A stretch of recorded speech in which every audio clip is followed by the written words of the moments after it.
Hey guys, Aaron Cybertron Zhang here, and today I'm back with another episode of Road to Ranked where I climb the online series 11 ladder and provide live commentary as I go.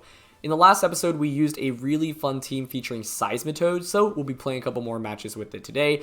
Details for the team, once again, are in the description below. And yeah, thank you so much as always for watching. As you may have seen, I've been doing some content in Brilliant Diamond and Shining Pearl recently. That's been a lot of fun, and so if you haven't seen those videos, yeah, I'd highly recommend them if you just want to break from Sword and Shield VGC, and especially Dynamax. But I am going to continue to make these videos just because I, still really enjoy battling in Sword and Shield. And of course, VGC is going to stay in these games for the next year as well. So thanks so much as always for watching. Before we get started, today's episode is sponsored by the Ridge. The Ridge makes some really awesome lifestyle products, and their most popular one is the Ridge Wallet, which you can see right here. It's a super simple and minimalistic wallet. You're able to fit up to 12 cards between these two metallic plates, and there's also a band or strap for cash in the back. Super easy to use as well. You slide out your cards using this little indent, pull out whatever you need, and slide back as such. I've been using the Ridge wallet nonstop for over a year and a half at this point, and it continues to be my go-to wallet. There are over 40,000 5-star reviews for the Ridge wallet alone, which, by the way, comes with free shipping and free returns within 45 days. So you can always get one of these, try it out. If you decide you don't like it, send it back to them and get your money back. I'm currently on their website at ridge.com/VGC. You can see all the different kinds of products that they have here. And I recently upgraded from the Carbon Fiber 3K wallet, which is one of my personal favorite ones, to the Raw Forged wallet, which you can see down here. It's a brand new design that they have. So with it being 15% off right now, and with a bunch of Black Friday sales going on, this is really the best time of the year to consider getting a Ridge product. So yeah, I linked my favorite products from them down in the description below. I love their line of backpacks as well. I always shout those out because I use them personally to commute to work and when I travel as well. So thanks to the Ridge for continuing to support the channel, and thanks to you all as always for watching. If you enjoy, please show support by leaving a like. I'd really appreciate it, and let's get started. Alright, getting into our first match here, and it's a Calyrex Ice Rider team. Pretty standard stuff for the most part, although I guess what's interesting is that it actually looks a little bit faster thanks to the Regieleki and the Urshifu.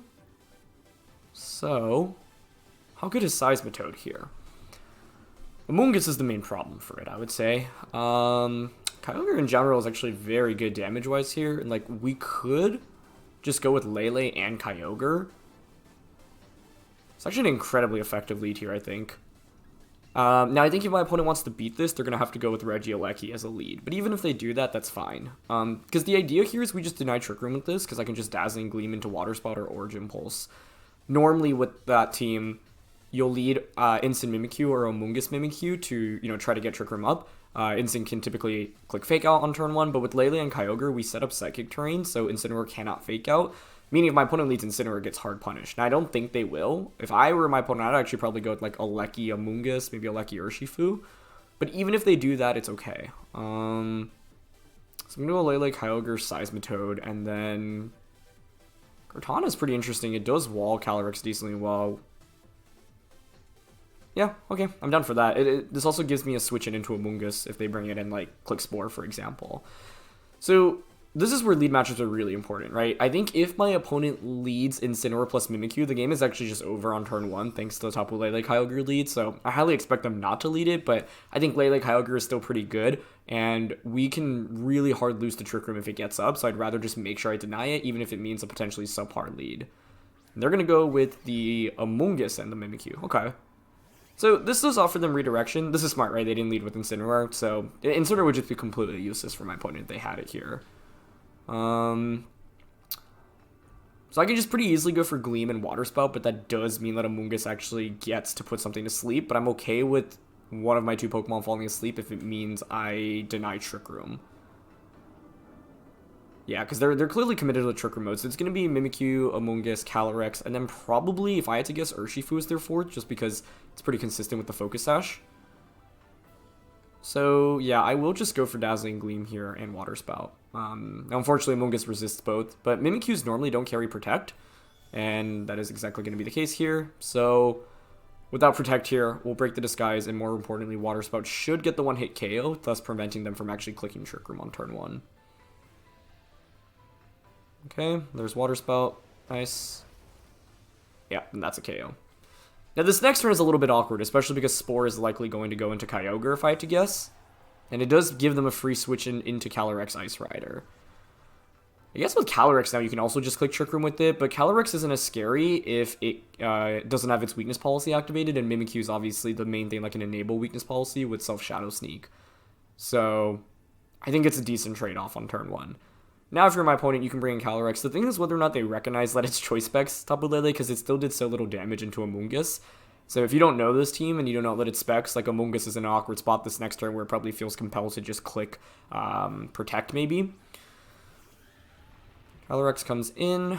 Okay. Now, I know I'm Choice Specsed. You know what's interesting? It's actually Dynamaxing here to lock myself out of specs, but I think Kartana should definitely be the max option right now. So I'm just going to switch into Kartana immediately. And then burn a turn of sleep here with the Kyogre. Because the thing is, like, Kyogre actually walls Amoonguss and Calyrex decently well. Yes, Amoonguss does get access to Grass Knot / Giga Drain / Energy Ball. You know, one of the 3 potentially. So, you know, it can't hit Kyogre for super effective damage. But Kyogre here has the Assault Vest. And then the thing is that Calyrex actually doesn't do that well into Kyogre, especially without a +2 boost from Weakness Policy, right? You're typically using Icicle Crash, High Horsepower, Trick Room, and Protect. Maybe you have Close Combat and Heavy Slam on it. So Amoonguss does not go for a Rage Powder. They don't Dynamax. That all makes sense. It's actually going to be a Self-Pollen Puff. Okay, so they were expecting to just take damage there and Trick Room. But the thing is, now Kartana is actually in a really good spot, right? I don't take that much damage from either Pokemon from my opponent's end. The question is whether I want to commit a Dynamax this turn, because I am nervous about Urshifu coming in. However, what's actually very interesting about this is that the Urshifu actually is... If it's max speed, Kartana will actually underspeed it under Trick Room, which is kind of rare. I'm not sure I need a committed Dynamax yet. Right now, we've got 4 turns of Trick Room. How many turns of Rain? 3 turns of Rain. Late game Seismitoad's interesting. I definitely don't want to activate a Weakness Policy right now. Okay, you know what? I am down to just Max and Steel Spike and Origin Pulse here. The reason for this is because, okay, Amoonguss switches out. So Incineroar coming in here would be scary, but it is going to be Urshifu, yeah. Cool. If Kyogre wakes up here, I really think we just win the game immediately, but even if it doesn't, I still think we're in a fine spot. Mainly because I think Kartana is actually in a really interesting position. If they end up going for Max Hailstorm, there's also a good chance that Steel Spike into the... I would think Urshifu actually survives the Steel Spike plus Hail, but we'll see.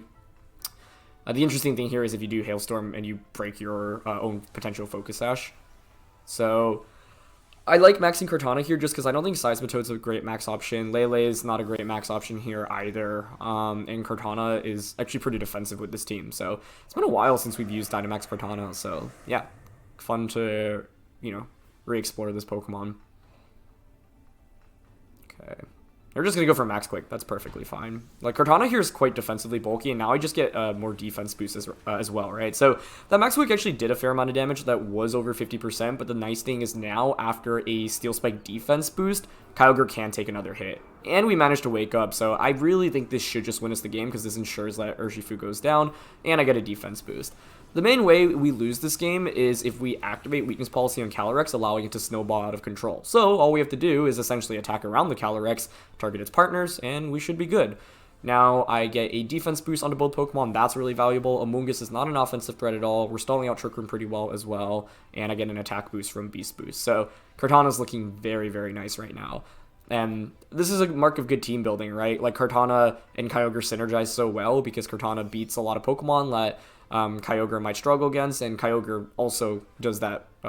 It is the same, right? Where, like, Kyogre can threaten Fire-type Pokemon, which are the main type, or which is the main type you typically don't want to go against.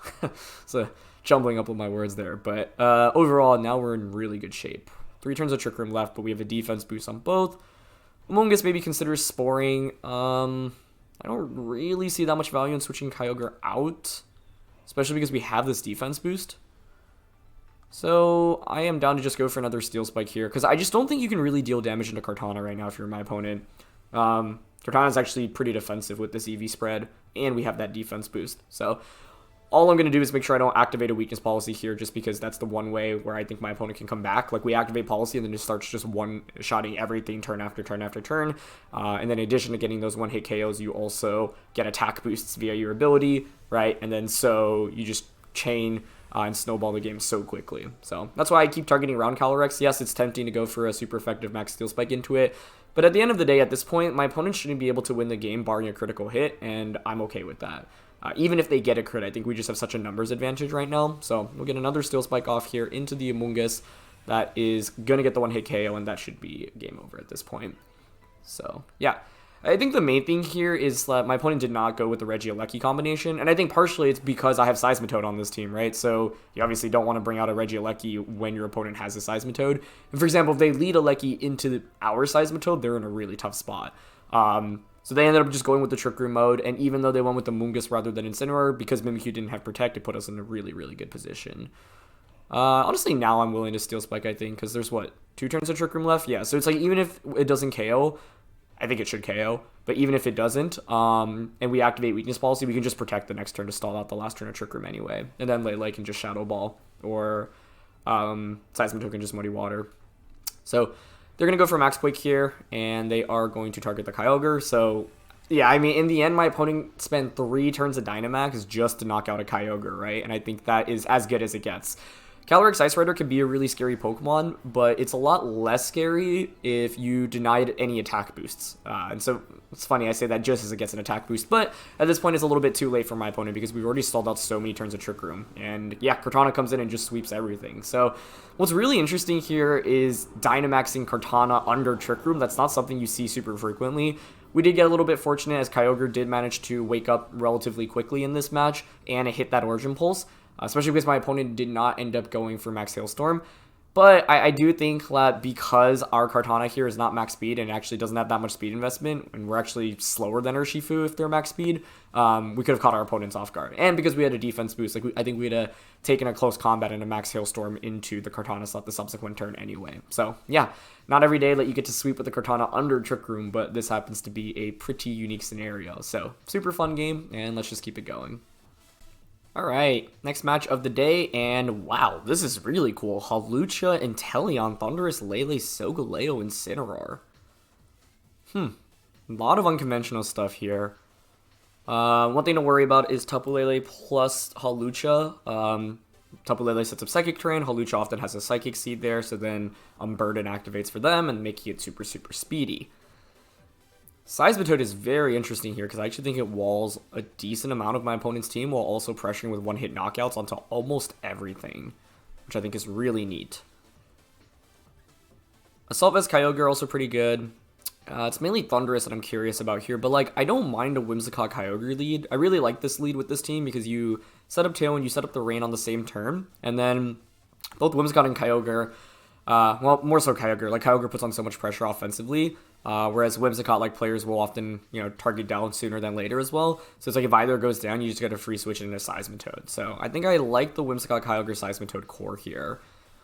For the last one, Lele on our end is pretty interesting because they don't actually have great resistances to it. Kartana does wall Solgaleo, but I also don't deal much damage to it. It's quite weak into a lot of my opponent's Pokemon. So I think I'm going to go with Lele here. I think, Kartana had a really good showing in the last game, but here it's just not a good max option. My opponent has Incineroar in Team Preview. They did in the last one as well, but it might be a little bit easier for them to bring Incin in this one. That being said, I do think that this team is very, very anti-Incineroar. It's hard to feel comfortable with it just when your opponent has a Kyogre and a Lele and a Seismitoad in Team Preview. So that's always interesting as well. But it's going to be Thundurus and Solgaleo. Okay. This is probably Eerie Impulse Thundurus if I had to guess, which is definitely scary. I do also have to respect Wide Guard Solgaleo into Dynamax Thundurus turn 1, but if they do that, then Seismitoad should really just sweep this game. So, turn 1 I'm down and just Tailwind and go for a Water Spout. I personally expect something like Eerie Impulse. Maybe they go for like a Scary Face or Thunder Wave. That's also a possibility. I do expect this to be support Thundurus, but my opponent, definitely has some unconventional Pokemon in Inteleon and Hawlucha, so I'm not really fully sure what to expect, and maybe there's some fun things you can do with like a Choice Band or a Life Orb Solgaleo next to a Dynamax offensive Thundurus, because they have good synergy in the sense that Thundurus can max Airstream, Solgaleo can Earthquake, right? So even though I'm currently expecting Solgaleo to max, I can see a world in which it's actually Thundurus maxing. But looks like they're actually just going to switch out, which I'm very happy to see, actually, into Lele. Okay.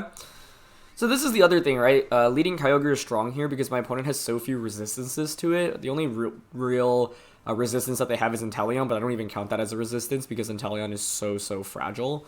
So Solgaleo is going to choose to Dynamax here, meaning no Wide Guard. So I think this is honestly a really fantastic turn 1. And what's also interesting is because they have Tapu Lele on their team, I didn't actually think about this until now. That often does set up the Psychic Terrain, right? And if you set up the Psychic Terrain, well, it makes it a little bit more difficult for Thundurus to actually go for Prankster attacks. So, yeah, that's kind of interesting. Given the Lele switching here, Solgaleo going for a max Mindstorm actually makes some sense onto Kyogre, but either way, we'll get a really powerful Water Spout off before we potentially faint. And, like, that just did so much damage into Solgaleo, where even if I lose Kyogre now, well, I can just bring in Seismitoad. But it's actually going to be max Rockfall. Okay, very interesting. So, that will change the weather.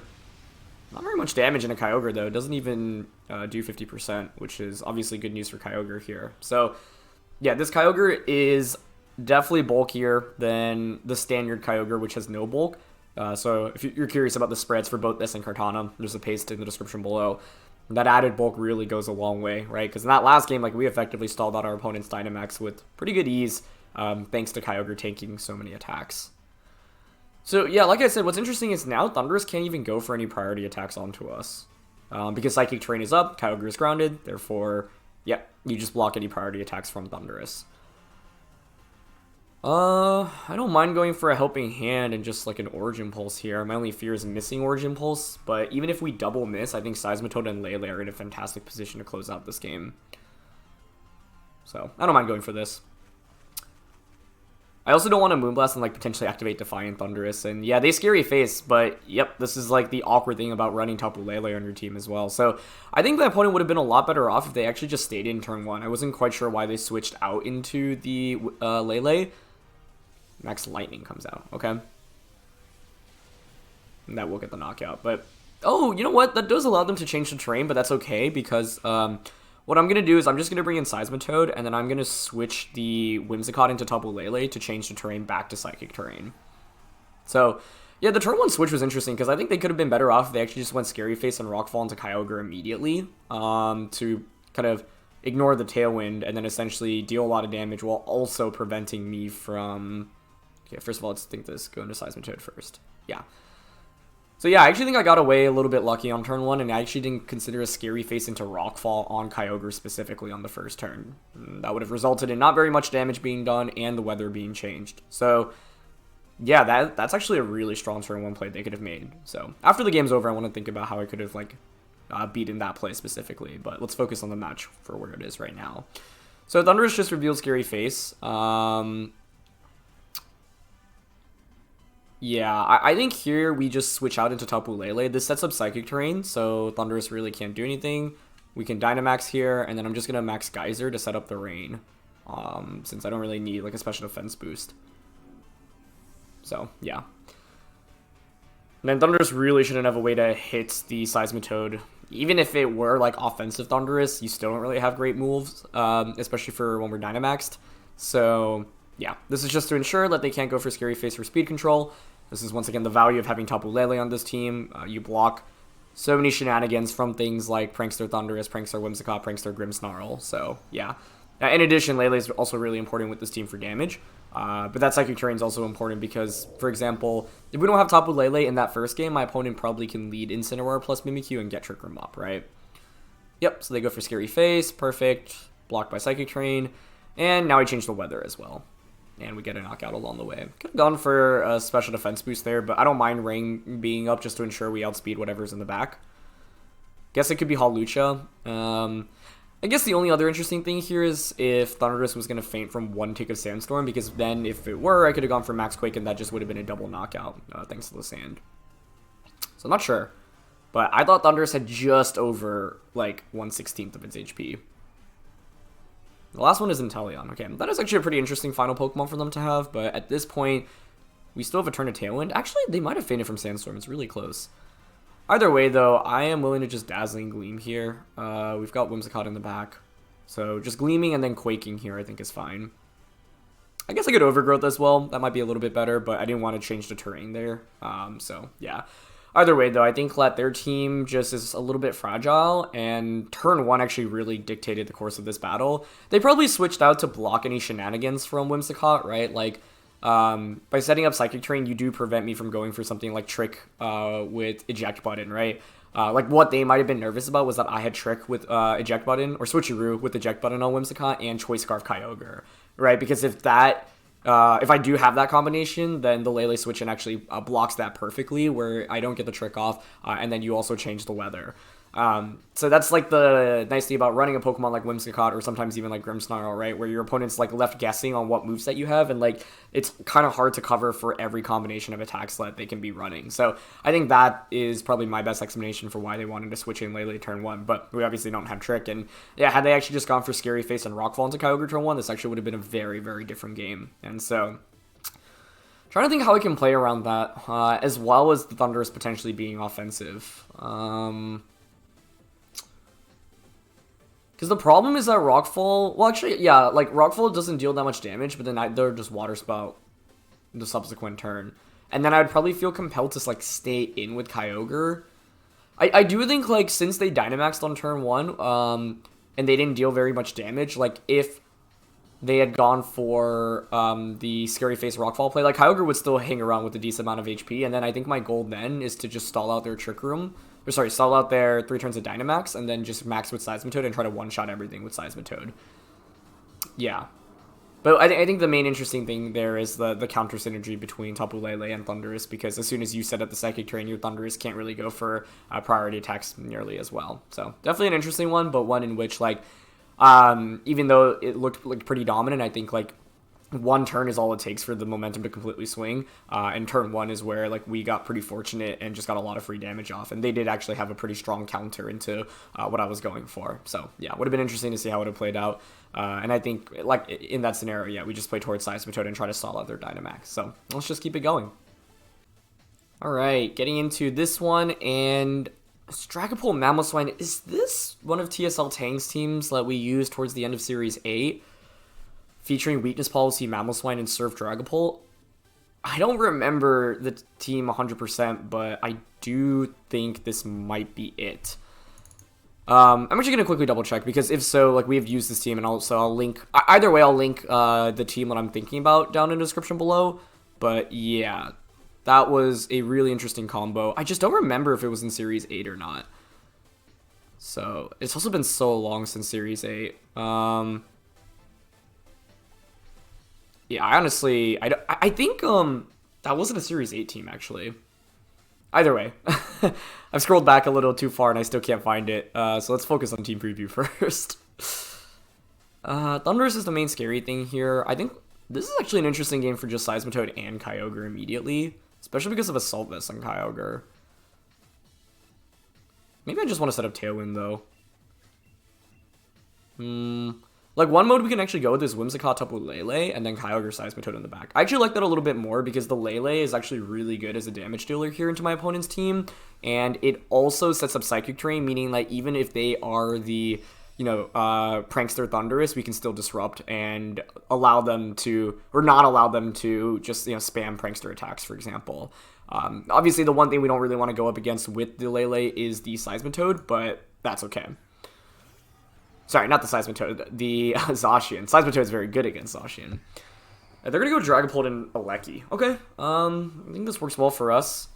I'm just going to double check Lele's speed real quick to make sure we outspeed Regieleki under Tailwind, but I'm pretty sure we should. And this is fantastic, right? Because it's like, now I get Tailwind up, and then I can just go from there. Yeah, we hit 294, perfect. Okay, so I definitely don't mind Tailwinding. The only question is with Lele, do I want a Dazzling Gleam? Do I want a Moonblast? I think I'm fine with the Gleam here, just because it covers for switch-out options, it breaks a potential Focus Sash on Regieleki, it still does a ton of damage if Dragapult Dynamax is here, so yeah, I think overall this is pretty good position to be in. I'm just wondering if it is, like, Surf Dragapult with Mamoswine, because, yeah. They're going to Dynamax on turn 1, which I'm okay with. Regieleki maxing here actually would also be an interesting option, but the thing here is, like, because I get Tailwind up, that's already pretty good. Unless, actually, there's one issue here, and that's that they're Choice Scarf Regieleki. Because if you're Choice Scarf, you can Electro Web into Phantasm on Lele. Although I don't remember Dragapult's speed off the top of my head, as in, like, whether or not -1 Lele under Tailwind would outspeed that. They are Choice Scarf. Okay, well, let's find out. Very interesting. Glad to mention that, though. Let's see. And they are faster. Wow, wow, wow, wow, wow. Okay. Wow. I don't even know how to get out of this, then.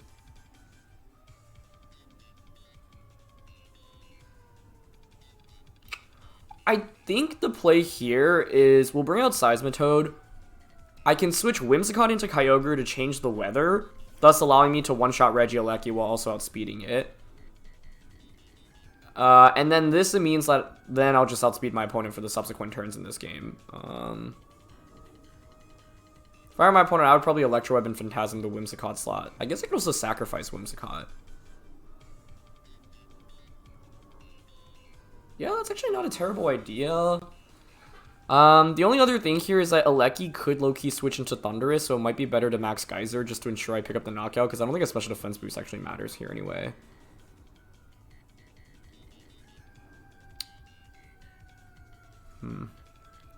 Okay, yeah, I'm actually down to stay in then. I'm going to Moonblast Max and Geyser. Let's see what they go for. Yep. Wait, what? Dragapult switches out into Mamoswine. That is fascinating. Okay, I did not see that coming. I'll take it, I guess. Because I feel like now Seismitoad should just sweep them. Huh. Okay. Well, we know it's Scarfaleki, right? So they're just Electro Whipping the Whimsicott. Glad Kyogre doesn't take any damage from that. And I set up the rain. I mean, I guess they were just afraid of the Moonblast here, but that wouldn't KO Dragapult anyway, so I'm actually just really shocked they're willing to give up their Dynamax like that. And go for Electro Web. Doesn't affect Seismitoad. Yeah, I think Seismitoad actually like can 1v6 this matchup. It's so strong. But the main thing is that I couldn't one-shot Dragapult. So I'm really shocked by that switch. But if I had to guess, then they don't have Max Guard on the Dragapult, because I think if you have Max Guard, you would always go for that instead of just hard switching out immediately after your first turn of Dynamax. So yeah, that is definitely surprising. I guess they were probably expecting to just get knocked out by both the Whimsicott and the Seismitoad with like a Moonblast Max Quake combo.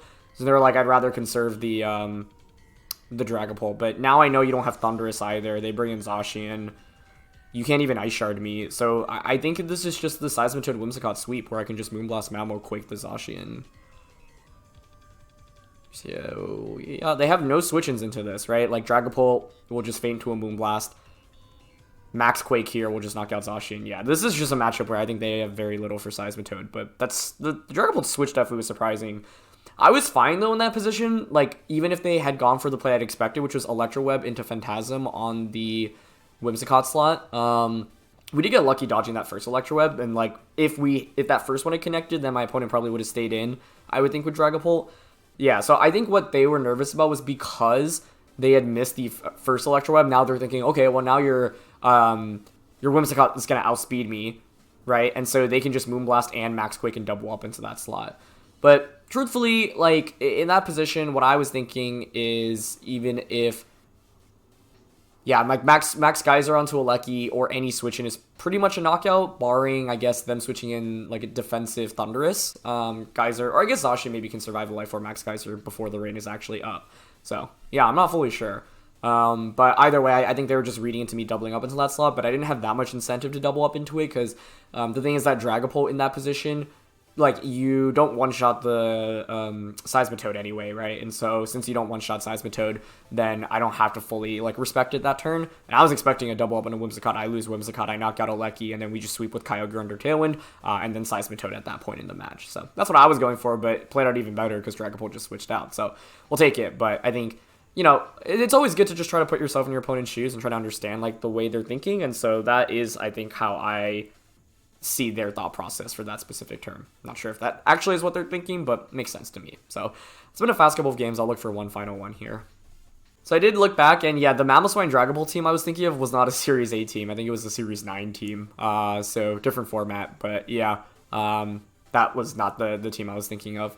That one had like a supportive Dragapult, which used Surf to activate Weakness Policy on Mamoswine. But obviously the last match, we just went up against a Life Orb Dragapult. So last game of the day, and we're up against another Calyrex Ice Rider team. Is this the same opponent from the first game? I don't think so, right? They have all the same Pokemon, but I think team preview's in a different order.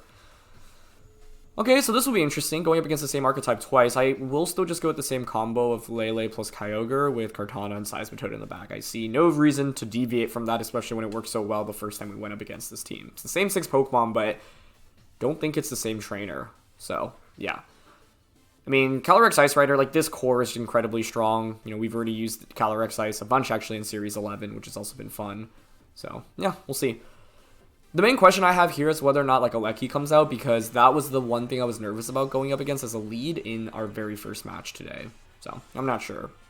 And I think it is quite strong, but even if they do lead it, it's fine. It's just interesting because you could actually potentially Dynamax it. Like, Regieleki Amoonguss would be really interesting, but they go Regieleki Urshifu. All right. Nice adjustment. So I'm glad to play this out twice, right? Because I think the first time we just got away with maybe a little bit too much. Like, it was very good for us. And now this lead is a lot harder to go up against. What's interesting is that Seismitoad and Kyogre... You know what? I do think Seismitoad Kyogre is actually pretty strong, because I think, like, there's no world in which our opponents will ever lead Incineroar and Mimikyu to try to get Trick Room up. And if we just went Seismitoad plus Kyogre here, it's a very free, like, Max Quake into Origin Pulse turn 1. Probably just an Electro Web here. Electro Web into maybe Wicked Blow. You can't knock out both Pokemon, though, so I'm actually down to just Dazzling Gleam and Origin Pulse. Like, even if you're... Unless you're Specs Thunder, but even with that, Assault Vest should allow us to survive, so, yeah. Like, you'll get a knockout onto something here, but I'll get a really powerful spread attack off here. I mean, I think that's pretty valuable in itself. Okay, so they're going to drop both speeds. It's going to be a Life Orb Regieleki. Yep, expected. There's Wicked Blow. Mainly curious on the target here. If it's Kyogre, we might actually be bulky enough to survive, but they are going to target Lele. Works for me. Don't really have a safe switch in there. The only scary thing here now is I can miss Origin Pulse. And we speak it into existence. Okay. That's fine, though. Oh, they're not Focus Sash on Urshifu. That's actually really interesting. Huh. This actually begs the question then as to whether or not I want to go to Kartana over Seismitoad. Because if I'm my opponent, I'm going to Calyrex Ice Rider right now.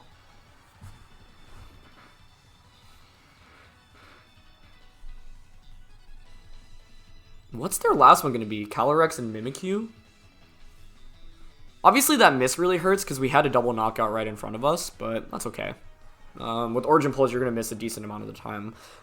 Yeah, I'm just think, okay, if I bring in Kartana right now, they can Electro Web us. That's fine, though. That's not really too much of an issue. We can honestly... I don't know if we survive with Thunderbolt. It's pretty close. Okay, I'm going to go into Seismitoad instead. And the reason to go into Seismitoad is because I can outspeed Regieleki with it under Rain. Oh, they go into Mimikyu. Okay. Cool. I think that's really good for us.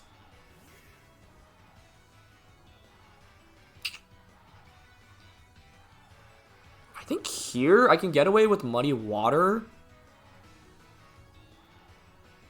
I actually am thinking about Dynamaxing Kyogre right now. Because then it surely allows us to survive a Thunderbolt. The only question is whether or not I should actually click Muddy Water here, because my goal is to probably break Mimikyu's Disguise. But Muddy Water might just one-shot Regieleki from this range too, so... I'm down for Muddy into Mimikyu, or Geyser into Mimikyu. I don't think there's that much value in maxing Seismitoad here, since we one-shot both Pokemon anyway. Another thing to actually worry about here, potentially, is Woodhammer on Mimikyu. Some players like running it specifically to deal with Kyogre, and it would be very good against Seismitoad here as well. So, I don't know, it might have been correct to max Kartana instead in this position, but here now I can definitely survive an attack from the Regieleki, and okay, Muddy Water doesn't miss. I don't know if I love the Muddy Water play here because it is slightly inaccurate, but now this should just be a double knockout, right? So, the main question I have here is, do you have speed investment on Mimikyu rather than being min speed, and do you have Woodhammer? Because if so, this is actually still a match, but if not, I think the game's just over right now. And they don't. Okay, nice. Yeah, this team is so fast-paced and offensive, but I think what's really fun today is we've maxed so many different Pokemon, and with this team, you really have 4 really strong max options, with Seismitoad being the main one, but, like, you know, we played game 1 with Kartana, we maxed Kyogre in this one. Mainly curious about the item on Urshifu in this one, then, since it was not Focus Sash, and I think if it were Sash, this would have played out very differently as well, but now Calyrex just comes in. Cool.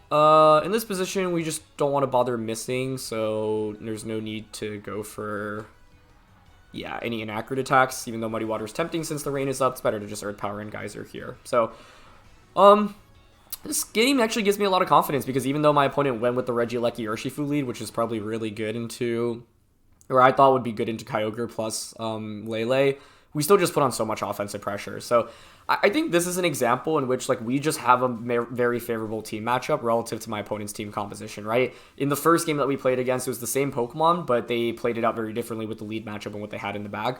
In this game, they went with a completely different mode, and that mode I thought would give us a little bit more trouble. If it is Sash Urshifu, I think it does change the dynamic a little bit, because then you still have 2 really fast Pokemon putting on pressure, but Seismitoad's so good for cleanup with Muddy Water across the board as well. So I think this is just an example where, like, you know, we figured out a good lead, Lele Kyogre, and there's really not much they can do to beat that. The one option I think would be interesting from their end to go for on turn 1 is actually Dynamax Regieleki, Max Lightning. With Life Orb, I don't know if it one-shots Kyogre. It is really, really powerful, and so, but we are Assault Vest, and Kyogre does have some bulk. So I'm thinking maybe one thing they can do is, yeah, Max, and then just Max Lightning Kyogre, Wicked Blow the Lele, and maybe just pick up a double KO. If that's the case, then actually, that actually gives them a very good shot at winning the game, right? Because then I bring in Seismitoad Kartana, I have to Max Quick the Aleki, and then I'm also slower than the Urshifu, and I do have the Trouble Berry on Kartana, so maybe it's okay, but then the question is whether or not I have enough firepower if I lose both of my Pokemon on turn 1 while not doing any damage. So that's a potential adjustment my opponent could have made in this one, but yeah. That's going to be it for this episode, so thank you so much as always for watching. Leave a like if you enjoyed. Don't forget to check out The Ridge, the sponsor of today's video, and get 15% off your next order, and I'll see you all soon. Thanks as always for watching. Peace.